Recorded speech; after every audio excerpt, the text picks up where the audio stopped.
Tired of auto-renewals on Bilibili? Let's cut those unwanted subscriptions and keep your wallet happy in under 2 minutes. First, fire up your Bilibili app. Look for your profile icon. Usually in the bottom right corner, tap it to head to your account page. On your profile page, you'll see a settings icon. Often like a gear, it's usually at the top right. Tap that to access your settings. Inside the settings menu, scroll down until you find an option related to wallet, payment, or subscription management. Tap on that. You should now see a list of your active subscriptions. Find the one you want to cancel and double check it is the right one. Tap on the specific subscription you're targeting.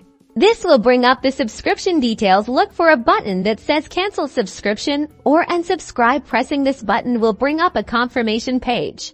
Read the confirmation prompt carefully. It'll likely tell you when your subscription will end and whether you'll still have access. If you're sure, tap the confirm or yes button to finalize the cancellation.